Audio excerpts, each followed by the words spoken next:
இங்கு தருமபுரி சட்டமன்ற தொகுதி 4 லட்சம் பேர் சின்னத்திற்கு வாக்களித்திருக்கிறார்கள்.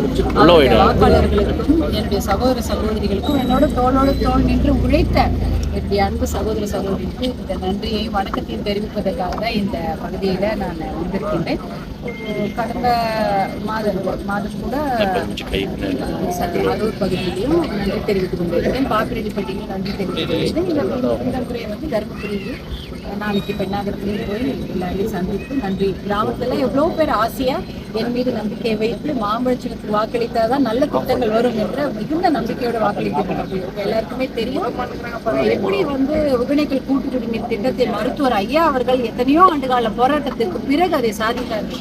அதே போல தர்மபுரி காவிரி உபநீர் திட்டத்தையும் கண்டிப்பாக பாட்டாளி மக்கள் கட்சி கண்டிப்பாக அதை கொண்டு வரும். அதற்காக நாங்கள் முழு முயற்சி எடுப்போம். அது நாங்கள் பதவியில இருந்தாலும் சரி, பதவியில் இல்லை என்றாலும் சரி, போராட்டத்தினாலும் அதை கொண்டு வர வேண்டும் என்று மிகுந்த முயற்சி எடுத்து அதை கொண்டு வருவோம். இப்ப கூட பார்த்திருப்பீங்க 15 திட்டங்களை கொண்டு வந்திருக்கிறாங்க. அந்த 15 திட்டங்களும் என்னன்னு பேரே யாருக்கும் தெரிஞ்சிருக்காது. ஆனால் அப்படிப்பட்ட திட்டங்கள் இருக்கின்றன என்பதையே மருத்துவர் அன்புமணி அவர்கள் தான் அதை கொண்டு வந்தாங்க வெளியில. அதையெல்லாம் திட்டமாக வெளியிடுவதற்கு காரணம் மருத்துவர் அன்புமணி அவர்களும் நம்மளுடைய பாட்டாளி மக்கள் கட்சியை சேர்ந்த சட்டமன்ற உறுப்பினர்கள் தான் அந்த ஒவ்வொரு முறையும் சட்டமன்றத்தை பத்தி பேசியிருக்கிறாங்க. அது மட்டும் இல்லாமல் சிப்காட் வந்ததற்கும் பல முறை சட்டமன்றத்தில் தருமபுரி இந்த பாராளுமன்ற தொகுதியில் இருக்கக்கூடிய சட்டமன்ற உறுப்பினர்கள் எல்லாருமே அதற்காக பேசி சிப்காட்டையும் அதற்கு கொண்டு வருவதற்கான எல்லா முயற்சிகளும் எடுத்ததுனால தான் சிப்காட்டுக்கு இந்த இடமாவது ஒதுக்கி இருக்கிறாங்க.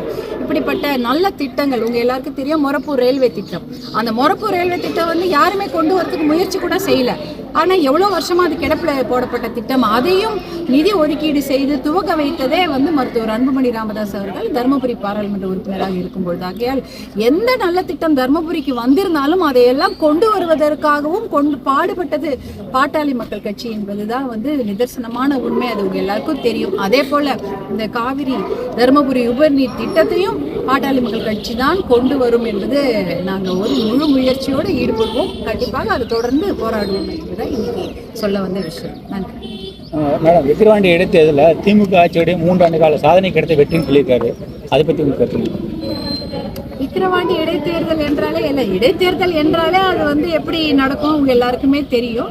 அந்த மாதிரி தான் அது நடந்தது. இருந்தாலும் பாட்டாளி மக்கள் கட்சிக்கு தான் அது ஒரு அருமையான வெற்றின்னு நீங்க சொல்லலாம். ஏனென்றால் எந்த ஒரு அதிகார பலம், பணபலம், ஆள்பலம் எல்லாவற்றையும் மீறி நாங்க எந்த இடைத்தேர்தலிலும் வாங்காத ஒரு வாக்குகளை பாட்டாளி மக்கள் கட்சி இந்த விக்கிரவாண்டி இடைத்தேர்தலில் பெற்றிருக்கிறது என்றால் உண்மையான வெற்றி பாட்டாளி மக்கள் கட்சியோட இடைத்தேர்தல் வெற்றின்னு தான் நீங்க கருதுவீங்க. ஒகேனக்கல் தண்ணி திறந்து விட மாட்டேன்னு சொல்லி கர்நாடக அரசு மறுத்துட்டு வராங்க. நேற்று பார்த்தோம்னா நம்ம கூட்டம் அனுப்பி வச்சு கூட்டம் போட்டுக்கிட்டாங்க. இது எப்படி சாத்தியம் ஆகும்? எப்படியும் பார்த்தீங்கன்னா இப்போ அப்படி சொல்லுவாங்க தான். ஏன்னா எப்பயுமே அது மாதிரி நடந்துட்டு தான் இருக்கிறது. அதற்காக நம்ம பேசிக்கொண்டு தான் இருக்கிறோம். கண்டிப்பாக திறந்து விடணும்னு பார்த்தீங்கன்னா கர்நாடகாவில் அணைகளில் பார்த்தீங்கன்னா 104 டிஎம்சி தான் அவங்க சேர்த்து வைக்க முடியும். ஏற்கனவே 80 டிஎம்சி வந்துடுச்சு. தினம் 3 டிஎம்சி தண்ணி வந்துட்டு இருக்குது. ஏன்னா தண்ணி மழையும் அதனால தண்ணி வந்துட்டே இருக்குது. இன்னும் 10-15 நாள் தானாகவே நிரம்பிடும். வேற வழியில் 104க்கு மேலே எப்படி கொள்ளளவு இருக்கும். அப்போ கண்டிப்பாக திறந்து விட்டு தான் ஆகணும். அப்போ ஒரு 6 மாதத்துக்கு அதை பற்றி யாரும் பேசக்கூட மாட்டாங்க. நீட் தேர்வோட நிலைப்பாடு எப்படி மேடம் இருக்கு? மத்திய அரசுல பார்த்தீங்கன்னாக்கா இன்னைக்கு அவங்க அதை ரத்து பண்ண முடியாதுன்றாங்க. திமுக தொடர்ந்து அதை வலியுறுத்தி வந்துட்டே இருக்கு. நீங்க எப்படி பாக்குறீங்க? நீட் தேர்வு பிரச்சனை வந்துட்டே தான் இருக்கும். பாட்டாளி மக்கள் கட்சியுடைய நிலைப்பாடு இந்த தேர்வுகள் கிராமப்புற மாணவர்களுக்கு எதிரான ஒரு விஷயம் தான் சொல்லிட்டு இருக்காங்க. அதனால அது தொடர்ந்து அந்த நிலைப்பாடுல தான் இருக்கும்.